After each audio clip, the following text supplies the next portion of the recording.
Lundi 9 mai, Yorana, merci d'être fidèle à votre rendez-vous d'information. Voici les titres de ce journal. Le rahoui pour protéger nos lagons. Des communes l'ont déjà adopté, d'autres veulent suivre le pas. Cette tradition ancestrale pourrait-elle servir d'exemple dans le monde? Elle sera peut-être sur la table des discussions au sommet du climat. Aroué est-elle toujours bonne élève en matière de tri des déchets? Réponse dans cette édition. La tortue d'or est remise en jeu après 2 ans de pause sanitaire. Toujours est-il que le tri sélectif progresse. Il a augmenté de 3%.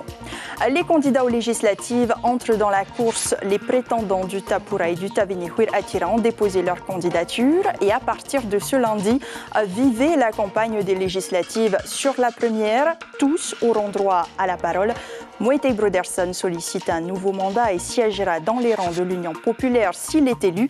Et John Téfon, avocat de métier, se représente pour la seconde fois. Ils sont nos invités ce soir. Et enfin, bouffée d'oxygène à la fin de cette édition, nous irons à Bora Bora où les touristes font la joie des établissements touristiques et des spécialistes en repas en chambre.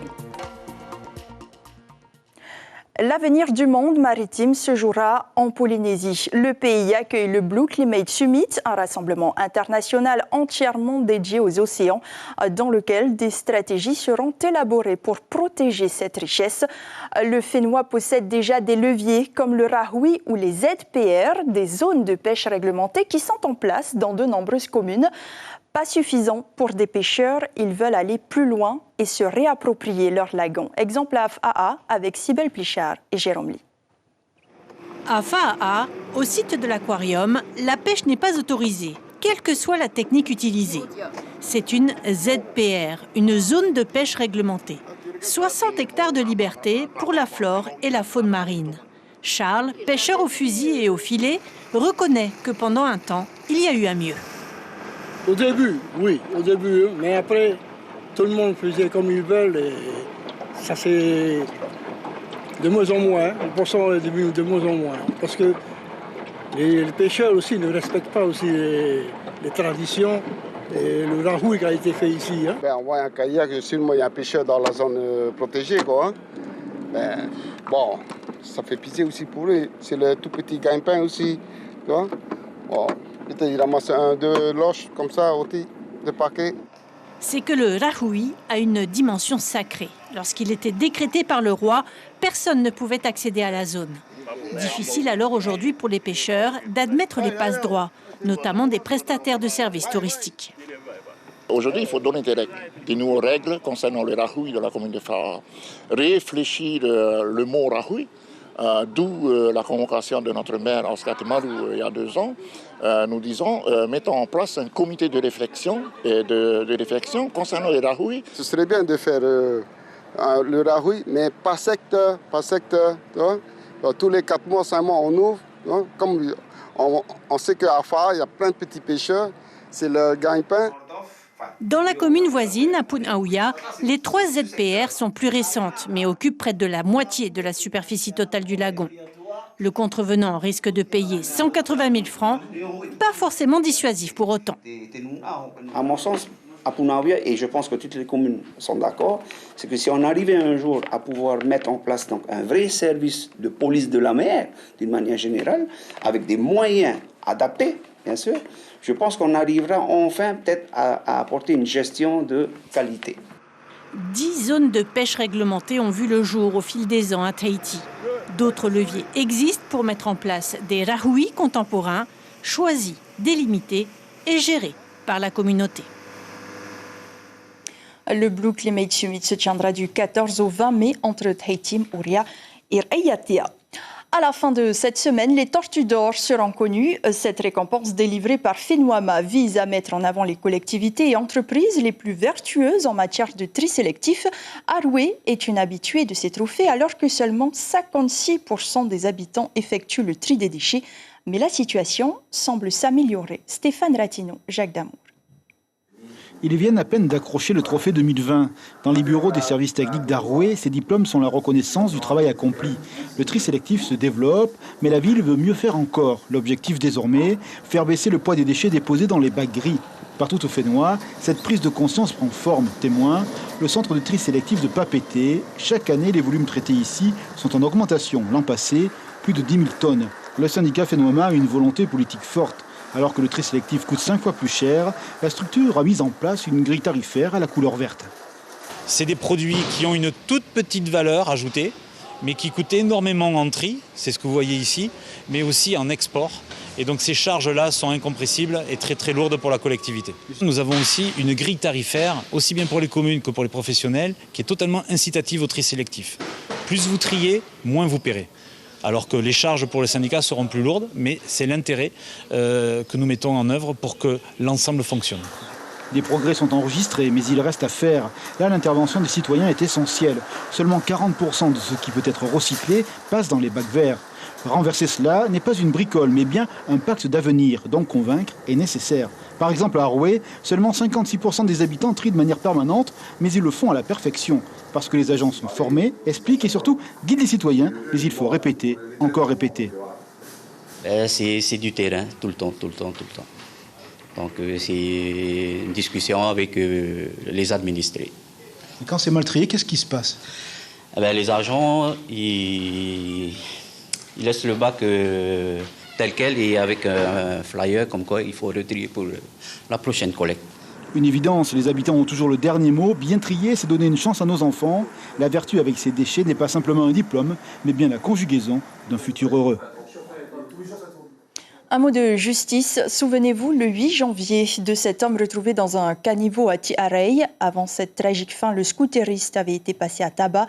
Cet après-midi, son agresseur, arrêté samedi dans des conditions houleuses, a été jugé en comparution immédiate pour vol avec violence. Le tribunal l'a condamné à 12 mois de prison, dont 4 avec sursis. L'enquête n'a pas établi de lien entre la mort de la victime et les coups reçus. Ses proches, présents au procès, s'interrogent encore sur les circonstances de son décès.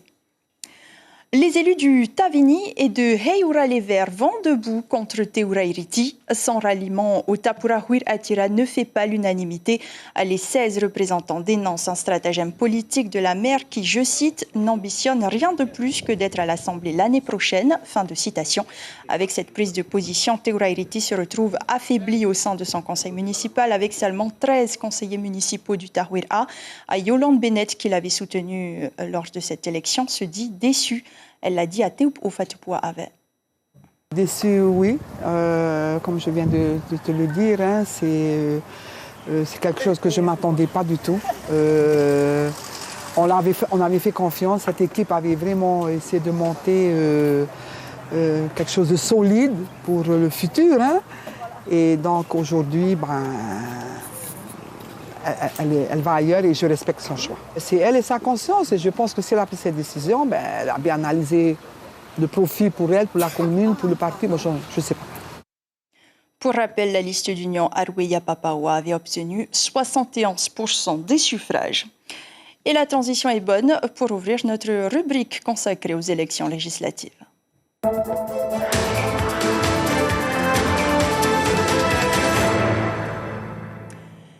C'est fait, les 3 candidats du Tapura investis par la majorité présidentielle de métropole se lancent officiellement dans la course. Nicole Bouto, Tepuaro Iter Ithei et Tuter Eitouma ayant officialisé leur candidature pour cette échéance électorale. Le représentant de la 3e circonscription nous donne quelques-unes de ses priorités au micro de Jacques Damour. Ce que je développe, c'est surtout la santé en Polynésie qui effectivement moi me concerne beaucoup parce que en tant que médecin et ayant travaillé dans la santé un peu partout dans les archipels et notamment au Raromatei et ici à Tahiti, c'est vraiment le premier point que je développe. Le deuxième point que je développe, c'est toutes les activités de proximité, notamment communales, puisque les communes sont régies par des réglementations qui sont votées en métropole et notamment à l'Assemblée nationale. Et le troisième point fort que je pense, c'est effectivement nos 3 députés qui doivent aller dans la même direction et qui doivent aller ensemble à l'Assemblée nationale. Et parmi les candidats du Tapurahuir Atira, je le disais, Tepuarahuir Terithei, qui se représente pour la deuxième fois, mais cette fois avec le Tapurahuir Atira. Elle démarre la politique à Paea. Voici le portrait de cette dame avec Maruki Duri. C'est ici qu'elle a fait ses armes en politique, au cœur de la commune de Paea. Depuis 2014, Tepuarahuir Terithei y est élue municipale. Très investie dès le début dans le syndicat pour la promotion des communes, elle devient même élue formatrice. Mais son parcours en politique prend un autre virage. En 2017, elle se présente aux législatives, déjà dans la deuxième circonscription, mais sans le soutien d'un grand parti. La proximité devient sa marque de fabrique. J'ai une base de proximité qui me permet effectivement de communiquer directement avec la population et d'identifier les attentes des uns et des autres. Depuis 2018, Tepuarahuir Terithei est représentante à l'Assemblée de Polynésie. Le Tapurahuir Atira, qui remporte largement les territoriales, la nomme alors présidente du groupe. Sa nouvelle responsabilité correspond parfaitement à son évolution politique. La quarantenaire prend du galon. Par rapport à avant l'Assemblée de Polynésie, j'avais quasiment pas d'expérience politique, si ce n'est qu'une formation sur le terrain avec Jackie Graff, qui m'a donné le socle. Et donc, effectivement, il faut être très organisé dans sa tête, il faut être bien entouré, mais il faut être présent. Non, tout a été raté autour de Tapura, c'est pas grave. Il faut les convaincre, il faut les récupérer. Être présent aussi aux côtés de ses militants, car en 2020, face à Anthony Géros, elle échoue à l'élection municipale de Paea.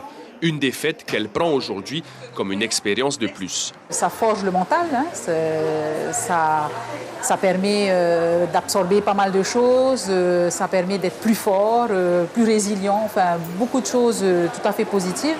Si Tepuarahuir Terithei est élue députée de la deuxième circonscription de Polynésie française, elle ne pourra pas cumuler 3 mandats et devra donc choisir entre l'Assemblée de Polynésie et le conseil municipal de Paea. Dans ce territoire électoral, Tepuarahuir Terithei est opposé à 6 autres prétendants, Tati Salmon, Jonathan Tariha, Sandra Leviagami, Pamela Otsenasek, Charles Adjé et Nicole Sanker. Ces 2 derniers seront justement les invités café de votre matinale radio entre 7h et 8h.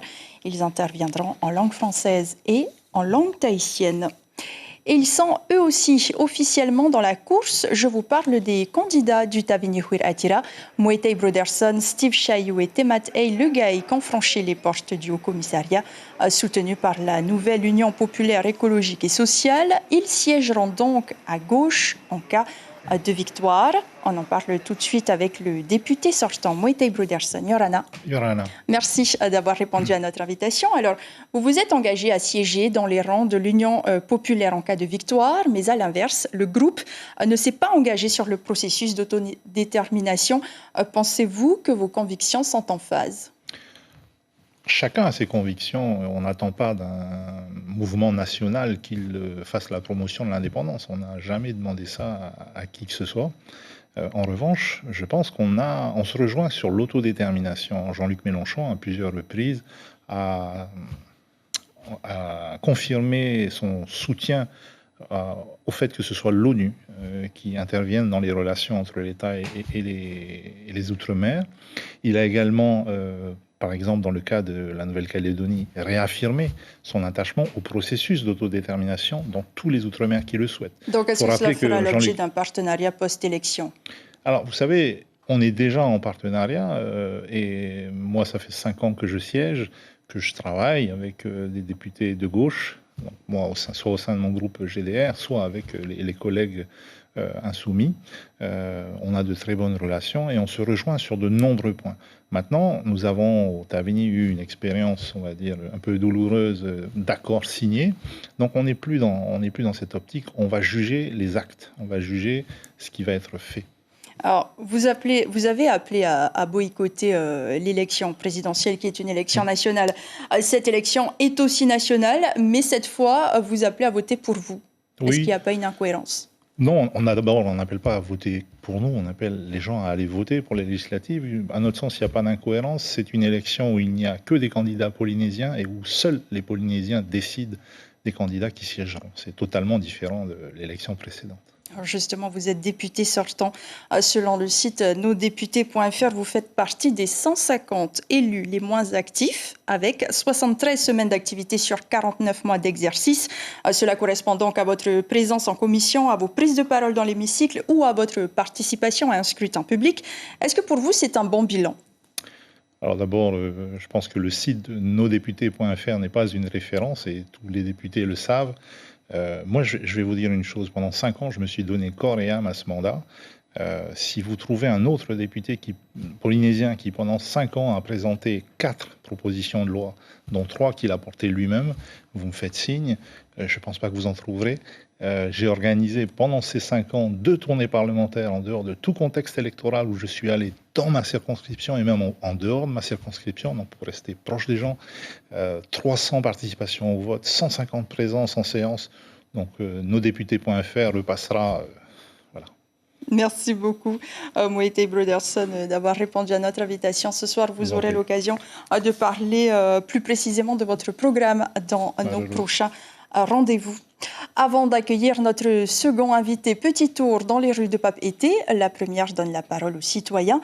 Qui sont les 3 députés de Polynésie? Dans quelle circonscription votez-vous? 3 questions que Marouki Duri a posées aux Polynésiens. La politique, oh là là. À chaque fois qu'il y a un vote, nous on vote. Voilà, c'est un devoir, alors nous allons voter. Ben, je sais que les députés doivent aller en France. Ah ben, normalement, si j'ai bien compris, ça sert à voter la loi. Un député va être amené à soumettre des lois. La loi du pays, quoi, qui défendent notre pays. À l'Assemblée nationale. Normalement. Eh ben, enfin, j'ai retenu juste un, Broderson. Avec celle de Mahina, là, comment elle s'appelle? Aïe. Piège. Non, je m'en souviens plus. Et qu'on appelle, c'est pas Sonker. Alors les 3 députés sont Maina Sage, Moetai Broderson et Nicole Sonker. Et vous savez dans quelle circonscription vous êtes? Oui, la 1, c'est 2 et 3. Nous, c'est 2 Mahina. 2 Mahina? Ah oui. Ben moi, je suis sur Punavia. Donc, ça doit être la circonscription 2. Tayarapu Est. Et vous savez c'est quelle circonscription? Il me semble que c'est la 3e. C'est la 2e, pardon. Je crois, hein. 2, 3. Ouais, c'est pas encore certain. Ouais. C'est pas trop quelque chose qui m'intéresse aussi éventuellement. Moi, je suis basé sur mon travail. Voilà, la politique, ça passe après, quoi. Voilà. Quand le chef a dit qu'il faut faire comme ça, il faut tous pareil. Donc, il y en a beaucoup trop. Je vais essayer de voter pour ceux de mon peuple qui pourra nous aider vraiment, qui nous écoutent vraiment. Ceux qui nous écoutent avec notre cœur, pas avec le portefeuille. Pardon pour l'expression, hein. Voilà qui donne un peu le temps pour y voir plus clair. Voici un petit rappel. Quelle commune, dans quelle circonscription, quel est le rôle d'un député? On fait le point avec Natacha Silagi. Première chose à retenir, les dates du premier et du second tour ne sont pas les mêmes qu'en métropole. La Polynésie votera les samedis 4 et 18 juin. Un ou une députée sera élue par circonscription, il y en a 3. La première regroupe Papeete, Pirel et Tuamotu et les Marquises, la seconde Mahina, Papara et les Australes et la troisième Fa'a, Punauia et les îles sous le vent. Les électeurs vont donc choisir 3 députés qui représenteront la Polynésie à l'Assemblée nationale pendant 5 ans. Ils voteront les lois, pourront en proposer ou les amender et saisir le Conseil constitutionnel avec 59 autres députés s'ils souhaitent la faire annuler. Chaque député polynésien a pu faire entendre sa voix à l'Assemblée nationale lorsqu'il s'agissait de lois qui concernaient la Polynésie, comme pendant la crise sanitaire par exemple. Quel sera le futur trio? Qui prendra la suite de Maina Sage, Nicole Sonker et Moetai Broderson, élus en 2017? Une trentaine de candidats sont déjà connus. Ils sont soutenus par les partis traditionnels ou par le parti qu'ils ont créé. Nicole Boutot, ex-ministre du Tourisme, Tepuaraur Iterithei, présidente du groupe Tapura à l'Assemblée, et Tuterei Tumahei, adjoint au maire de Punauia, sont les candidats du parti majoritaire. Côté Tavini, l'actuel député Moetai Broderson brigue un second mandat. Le Tenati d'Éric Minardi présente un seul candidat dans la 2e circonscription. Il en soutient 2 autres. Le parti de Gaston Floss, Amouitahir A. Ces 3 candidats, dont Pascal Haïtier dans la première. Jackie Briand retente l'aventure pour Heyoura les Verts et Tawiti Nena sera candidat dans la première circonscription sous la bannière de son propre parti. À noter aussi quelques candidatures solitaires comme celle de Sandra Leviagani dans la deuxième circonscription. Taux de participation faible il y a 5 ans, 42% au premier tour et 47% au second. Il ne faisait pas partie des candidats il y a 5 ans, mais c'était le cas en 2012 et il avait recueilli 878 voix au premier tour. On accueille donc notre second invité, John Tefan Yorana. Yorana. Merci d'être sur la première. Vous êtes donc le candidat du parti Hauti Ama Maohi dirigé par Tawiti Nena. On sait dans quel groupe siégeront les candidats du Taviné et du Tapura. Mais vous, quelle est votre position? Mais notre position à nous, c'est qu'on attend de voir d'abord qui sera à l'Assemblée nationale. Aujourd'hui, on ne peut pas dire. Il y a des mouvements, il y a des alliances qui se sont faites. Mais c'est vrai que l'ADN de notre groupe, on a appelé à voter pour Éric Zemmour au premier tour présidentiel. Ensuite, on a appelé à voter pour Marine Le Pen pour les Rassemblements nationaux. Donc, vraisemblablement, si jamais on suit la cohérence, on siégera plutôt... dans l'extrême droite. Pas forcément dans l'extrême droite, mais dans le côté droit de l'Assemblée nationale. Donc vous verrez après les élections celui qui vous proposera... Voilà, en fait, nous on n'a pas d'accord formel avec aucun groupe politique en métropole. Et notre ligne de conduite, c'est de siéger dans le groupe qui nous permettra à nous, les Polynésiens et la Polynésie, de défendre nos intérêts. Je le disais, vous étiez présenté en 2012 sous la bannière du Tehiti Tau Api de Quito Brown Ortega, oui. Et vous avez recueilli 878 voix exactement. Selon vous, qu'est-ce qui fera la différence cette année? Mais je pense que la différence se fera sur un ras-le-bol de la population. Je pense que les Polynésiens veulent du changement parce qu'on vient de traverser 2 années difficiles. Après, il faut regarder le bilan des candidats. Nous, on prône un petit peu une nouvelle façon de faire la politique, un renouvellement de la politique. Nos projets, nos propositions sont également intéressantes. Donc, je pense que d'abord, c'est sur les personnes et ensuite, c'est sur le projet des uns et des autres. Alors, justement, parmi vos propositions, il y a la création d'une université de la mer. Comment porter ce projet à Paris quand cela ne fait pas partie de vos prérogatives? Alors, on peut croire que ça ne fait pas partie du travail du député. Et ce programme même, ce projet d'université de la mer est exclusivement territorial, mais ce n'est pas le cas parce qu'il faudra des financements. Il faudra l'appui financier, l'appui juridique et l'appui technique. Mais l'insufflation du projet ne viendra pas d'un député. Ça ne viendra peut-être pas du député, mais un des rôles du député, c'est de faire du lobbying, c'est d'appuyer les dossiers, c'est d'aller rencontrer les administrations, rencontrer les ministères, rencontrer les institutions financières qui vont justement pouvoir apporter un soutien sur ce dossier important. Donc c'est un travail de lobbying. Le député, il doit non seulement voter la loi, il doit non seulement participer au contrôle du gouvernement, mais surtout, il doit défendre ses dossiers. Pour nous, en particulier en Polynésie française, nous avons des dossiers que nous allons mettre, nous allons proposer c'est ce que vous allez faire si vous êtes élu. Et nos députés seront nos courroies de transmission et nos appuis. Merci beaucoup, John Tefan, pour toutes ces explications. Vous aurez vous aussi l'occasion de développer les grandes lignes de votre programme dans nos prochains rendez-vous. Merci d'avoir accepté notre invitation sur la première ce soir. Et face à vous, Sylviane Teruatia pour le Amouitahir et Bernard Terithei du Porinetia Rahuro, ils seront nos invités demain soir. Et dans la 3e circonscription, 8 candidats se sont déclarés. Nui Haulore, Gilles Tautou, Touter Eitumahei et Jules Hawata. C'est ainsi que s'achève notre rubrique spéciale législative.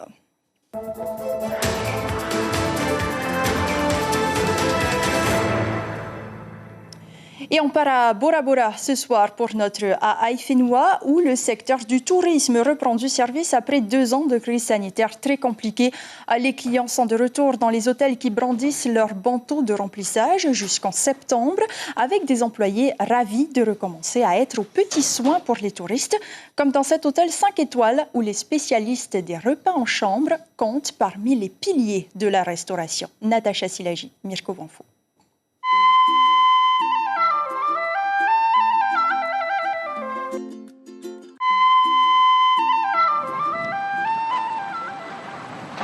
Il est 5h15. Rahera embarque dans la navette vers son lieu de travail. 10 minutes plus tard, fleur à la main, direction la laverie pour récupérer son uniforme aux couleurs du tourisme et de la Polynésie. Oui, tous les jours, c'est le même rituel. On se change et ensuite on récupère nos clés et c'est parti pour le boulot. Bonjour. Rahera est prête à démarrer. Elle rejoint son équipe dans le local dédié au service repas en chambre, situé derrière la cuisine de l'hôtel 5 étoiles. 9 employés sont affectés au room service, préparation des repas, puis livraison en chambre dès 6h du matin. On a un petit déj à 6h ce matin, où Ashley qui est à la réception, qui s'en occupe tout ce matin. Là, on est en train de préparer les paquets, elle récupère les paquets, elle dépose directement. Madame, mademoiselle.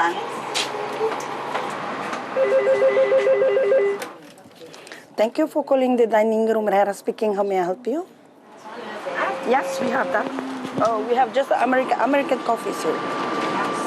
Café américain, croissant et jus d'orange, service à la carte et rapide, métier de contact, toujours être agréable. Il est très heureux. Ça fait plaisir en tout cas d'avoir un sourire tout le matin. Les directeurs d'hôtel eux aussi ont le sourire. Le taux de remplissage est bon jusqu'en septembre, mais ils restent en alerte. On est aux alentours de 80%. Mais la même chose, et juin, juillet, août, pour l'instant, on continue à avoir du pick-up, mais on va tourner entre 80, 85, voire 90% de taux d'occupation. En attendant sur la plage, la livraison surprise d'un petit déjeuner de luxe se prépare. Une cliente l'a commandé pour l'anniversaire de son mari. Les pains au chocolat arriveront par la mer. Happy birthday to you. Thank you.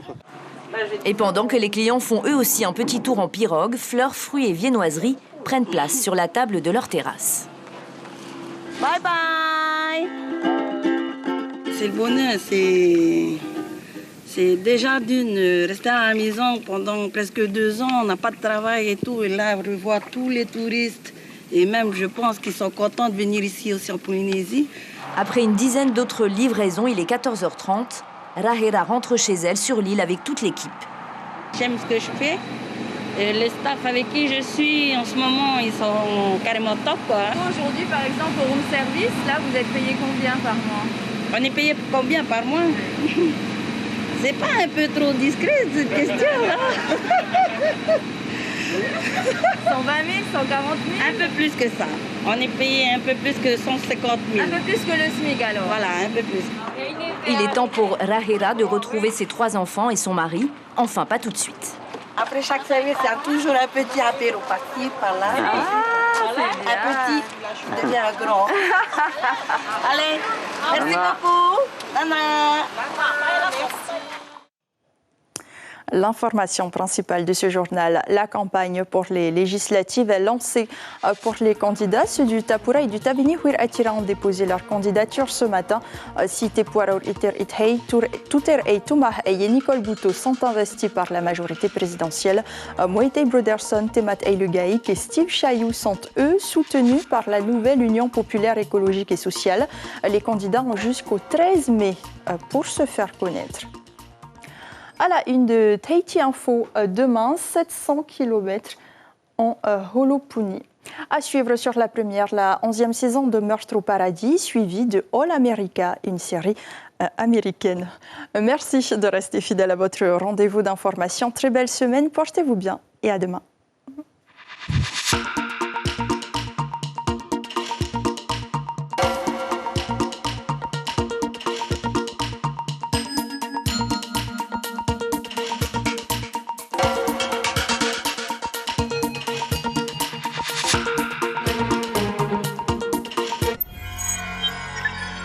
Retrouvez ce programme en replay sur notre site internet. L'information en continu sur Polynésie la première, internet et réseaux sociaux.